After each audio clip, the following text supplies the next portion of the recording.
At around 2 p.m. local time on Tuesday, the new Air Force One touched down in Turkey with US President Donald Trump on board. Turkish President Recep Tayyip Erdogan personally greeted him on the tarmac, which included a military honor guard, a military band playing the anthem of the United States of America, and a flyover by Turkish fighter jets. Heads of state and government from all 32 NATO member states are gathered in Ankara for the second and final day of the annual NATO summit. U.S. President Donald Trump arrived in Turkey on Monday with the 5% of GDP defense spending target top of the agenda. The U.S. president was personally welcomed by his Turkish counterpart and host for this year's summit, President Recep Tayyip Erdogan. The Turkish leader greeted President Trump on the tarmac with a formal ceremony, including an honor guard, before the two sat down for bilateral talks at the presidential complex. This is Jacqueline Pena reporting for the Love World Networks. The two leaders held immediate bilateral talks, which focused on defense cooperation, including the possible sale of F-35 fighter jets to Ankara. In what many see as an alarming announcement, the US president stated that it was time to remove sanctions on Turkey, saying that, quote, "We don't sanction friends." US Secretary of State Marco Rubio looked just as surprised upon hearing the news, especially taking into account that the Turkish head of state almost daily calls for the annihilation of the Jewish people, one of America's closest allies. I can tell you, we're going to be taking the sanctions off. Okay? I don't want him to waste his time answering that question because we're working very closely with Marco Rubio, very famous man, great Secretary of State, and with Scott Bessent, and with Pete and everybody else. We're going to be taking the sanctions off. It's time to do that. Okay? Mr. President, you said that We don't want to sanction friends. It's very simple. There's plenty of people we can sanction, and we are sanctioned. We don't want to sanction friends. And because of the president, you know, we have a very good relationship with the new leader of Syria. Mr. President, are you going to sell F-35s to Turkey, and what about the legal restrictions? It's a decision we're going to make.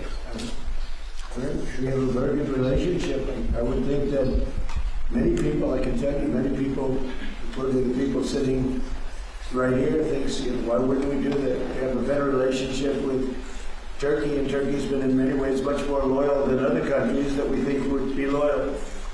So something certainly we would consider. It's a great plane. It's the best, currently the best plane by far.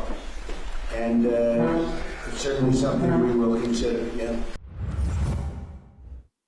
Taking questions from the press, President Trump once again expressed his dissatisfaction with NATO's response during the US-Iran war, saying that had the NATO summit been held anywhere else, he might not have attended. He emphasized that the United States has invested trillions of dollars into the alliance, yet noted that when America called on its allies during the conflict, many failed the test. I was very disappointed with NATO, and frankly, if it weren't held in Turkey, where my friend happens to be a very strong leader, a very strong person, it's possible that I would have attended.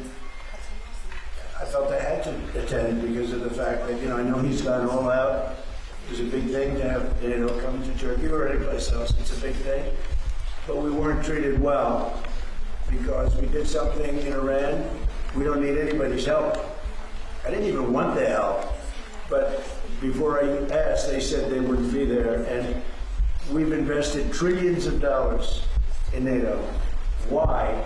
To protect European countries and others, Canada, etc., but to protect people, countries from, generally speaking, it used to be the Soviet Union, now it's Russia. And I say that's fine, but you would think that they'd be very willing to do something to help us. And they really weren't. In the case of the United Kingdom, the Prime Minister, I guess he's no longer there, maybe because of this. It was a very unpopular thing he did. He said, no, we'll help after the war is over. I said, I don't need that kind of help. We didn't need any help at all. And in a way, I was testing people. I was testing to see whether or not they'd be there, because I've long said that we help them, but I'm not sure that they'd be there for us. And Italy turned us down, and Germany turned us down, and France turned us down. And it's okay. But, you know, why are we spending hundreds of billions of dollars and they're not there for us? We've always been there for them. NATO's Secretary General Mark Rutte opened the summit by drawing a parallel with football. He stated that behind every successful player and team on the pitch are many others on the bench and behind the scenes, making sure everything works, adding that everyone matters and no one wins alone. And pursuing his push for NATO membership, Ukrainian President Volodymyr Zelensky made a direct case for Kiev to become part of the alliance, arguing that Ukraine's proven combat capabilities would only strengthen the organization. In closing, President Zelensky once again highlighted the need for continued support from allies, particularly in the form of enhanced air defense capabilities and long-term commitments. Governments and the defense industry are laying the path by investing in expanding defense production. Over the last year alone, we have seen $37 billion invested in just boosting our defense industrial base itself. So larger factories, new production lines, more capacity. In fact, there is enough additional production space to cover more than 2,000 football pitches. And just this morning at the forum, substantial new contracts were signed and more big announcements were made.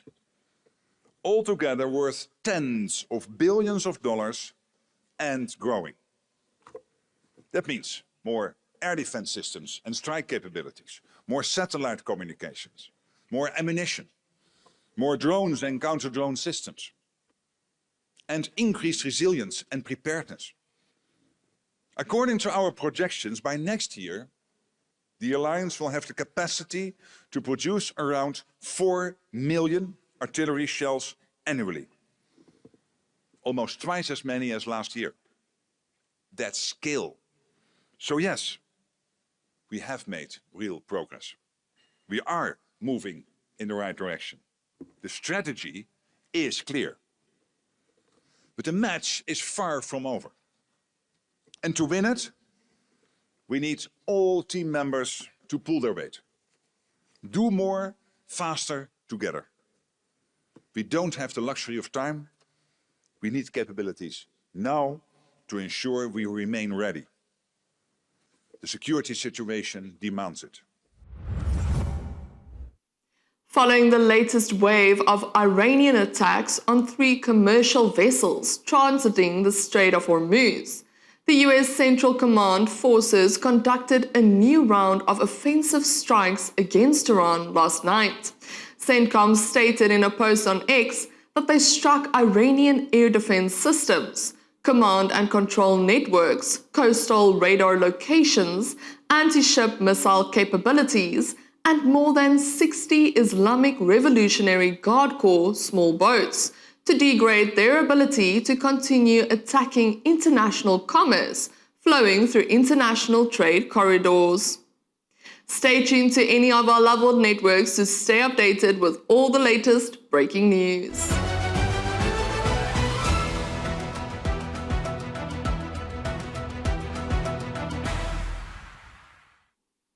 And now we move right into more updates from around the globe. On the sidelines of the NATO summit in Ankara, President Trump highlighted the good conversation he had with both Presidents Vladimir Putin of Russia and Volodymyr Zelensky of Ukraine. He noted that both leaders want to make a deal, adding that they will hopefully come to a resolution soon. Skirmishes between the two nations continue, with reports of Russian strikes on Kiev overnight and Ukrainian drone strikes on Russian targets, including oil infrastructure.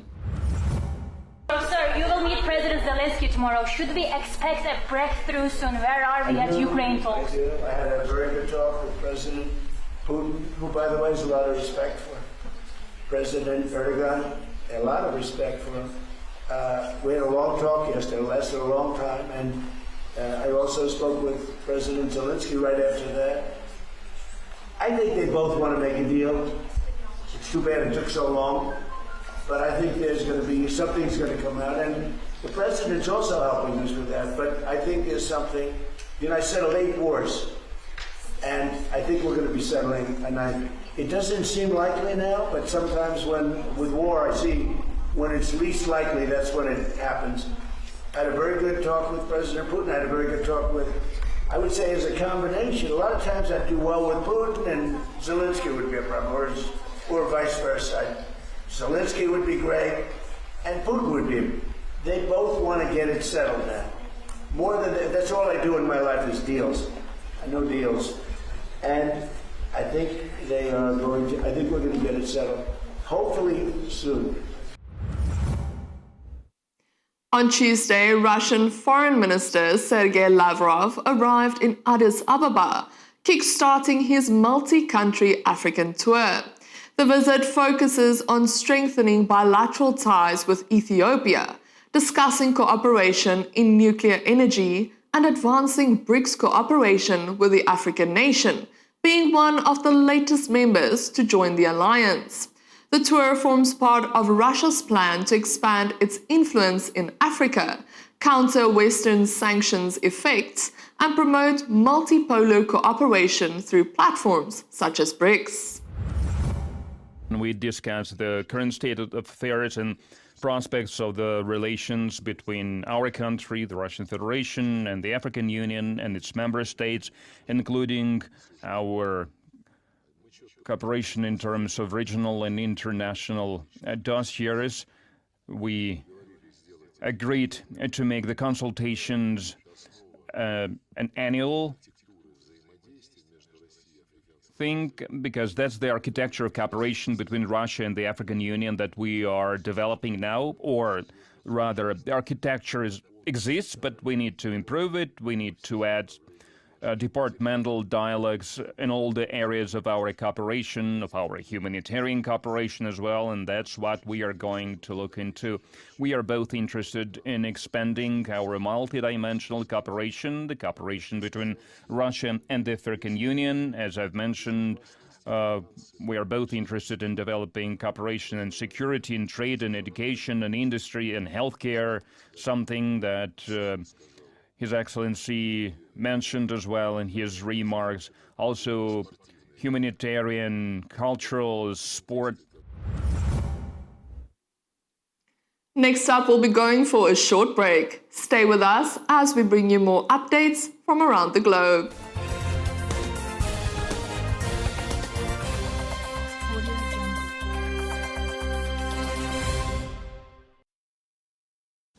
You've heard the testimonies.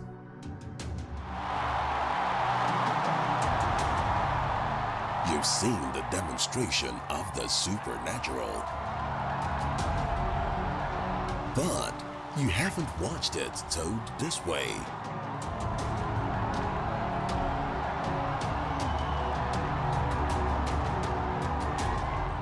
Do you believe in miracles? Updated edition.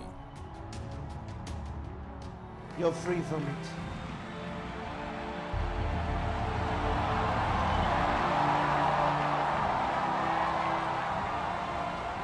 A classic compilation of outstanding miracles, healings, and transformations.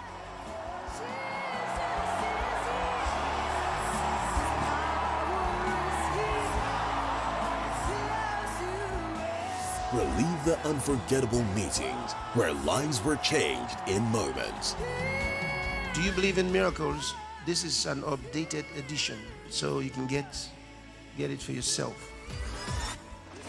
Do you believe in miracles? Updated edition. Now available on the Pastor Chris Digital Library. Get your copy today. Also available on other video formats. To place your order, please call the number now displayed on your screen. Hurry now. He loves you and wants you well.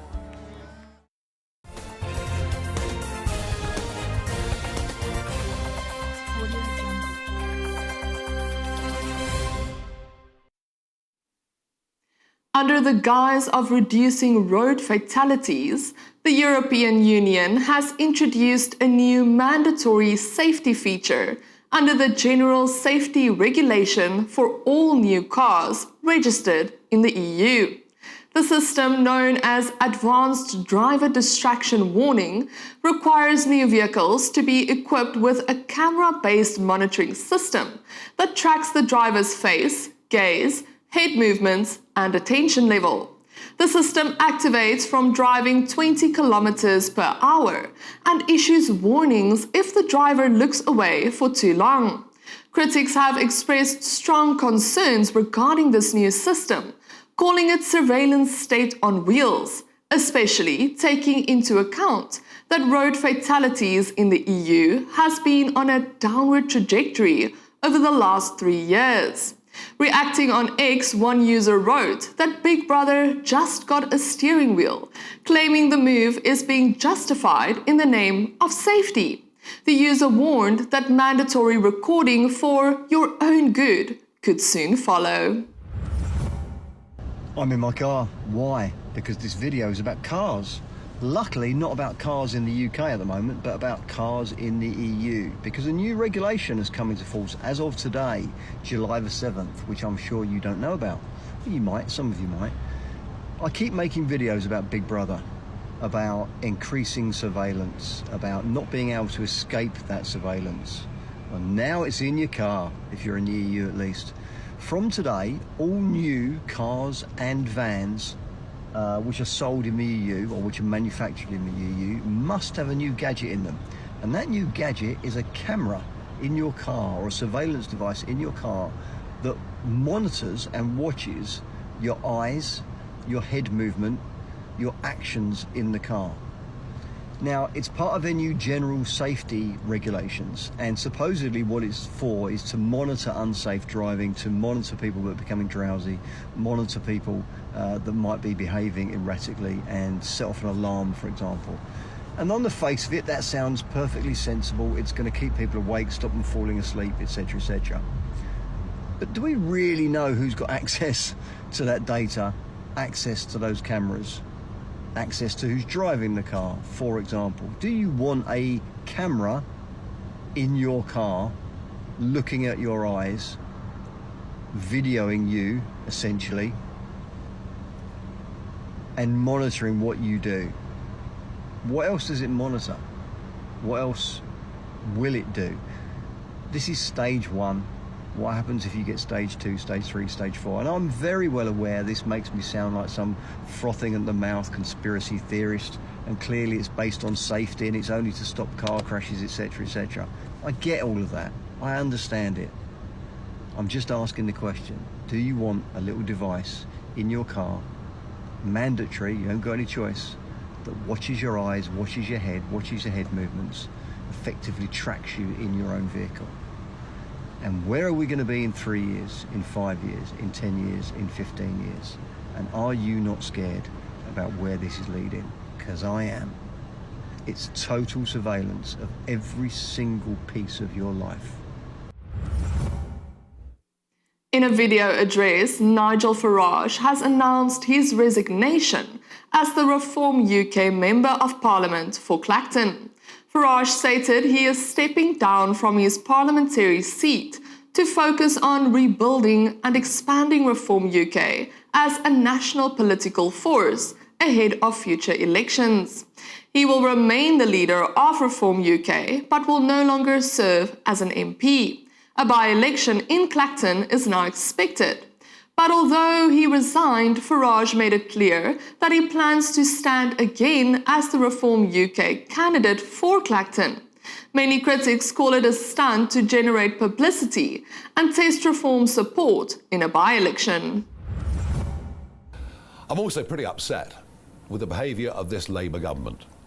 They began in 2025 and then tried again into 2026 to cancel elections for taxpayers, and to do so on a vast and epic scale, albeit with the connivance of the Conservative Party. Why? Well, of course, fear of reform. And now they've come after our money.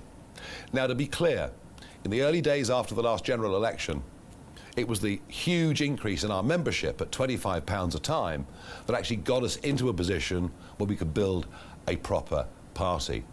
Over the last year, some big donors have been attracted to us. Extraordinary. These are men who've gone off as entrepreneurs around the world and succeeded. The sort of people we used to admire over centuries. Now government ministers refer to them in Parliament as malign actors. And so they keep changing all the rules again and again just to stop reform. Frankly, it is like living in a communist country. And we've been subject in the last few months to the use of illegally obtained information, firm evidence of computer hacking, and now leaks from government agencies. And this is all, of course, a great distraction, because we're about to get a Prime Minister who's coming in with no mandate whatsoever. He didn't even stand on the 2024 manifesto. This country needs a general election, even if Labour, the Conservatives and the media don't want it. And whilst this pile-on against reform happens, the boats continue to cross the English Channel. Our fractured defences make us look weaker and weaker. Business confidence is the lowest it's now been for 16 years. And I speak to you from a capital city where men can't wear watches and women can't wear jewellery on the street. And I thought over the weekend, what shall I do? I could go out and try and make some real big money. I could go to the USA, where I've got plenty of offers. And then I thought, why should I be judged? Today, or in history in the future, by Sky News and their ilk? Why should they be the people that decide my fate? I've thought about it hard, and I've decided today I will resign as a Member of Parliament for Clacton-on-Sea, thereby forcing a by-election. No, I've decided that the people of Clacton should be the judges of my actions. This will be a people versus the establishment by-election. It's a chance to stick two fingers up to the entire establishment, to frankly tell them where to go. Earlier today, Typhoon Maisak made landfall in eastern China, bringing heavy rainfall, strong winds, and significant flooding to parts of Zhejiang and Fujian provinces. At the time of landfall, the storm sustained winds of approximately 140 kilometers per hour. Chinese authorities have reported at least 4 confirmed deaths and over 20 injuries so far, with more than 100,000 people evacuated as a precaution. Widespread power outages, damaged infrastructure, and disrupted transportation, including cancelled flights and trains, have been reported.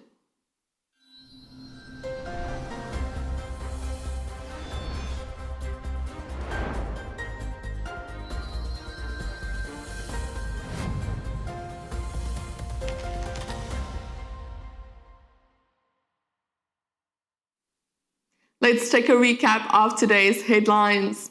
President Trump announces it's time to lift US sanctions on Turkey, stating that we don't sanction friends. I can tell you, we're going to be taking the sanctions off. Okay? I don't want him to waste his time answering that question, because we're working very closely with Marco Rubio, very famous man, great Secretary of State, and with Scott Bessent, and with Pete and everybody else. We're going to be taking the sanctions off. President Trump criticizes NATO's poor response during US-Iran conflict, stating that many allies failed the test. I was very disappointed with NATO, and frankly, if it weren't held in Turkey, where my friend happens to be a very strong leader, a very strong person, it's possible that I would have attended. The EU introduces mandatory advanced driver distraction warning system in all new cars. Today, all new cars and vans which are sold in the EU or which are manufactured in the EU must have a new gadget in them. And that new gadget is a camera in your car or a surveillance device in your car. I'm Melissa Negrini, keeping you up to date with all the latest breaking developments.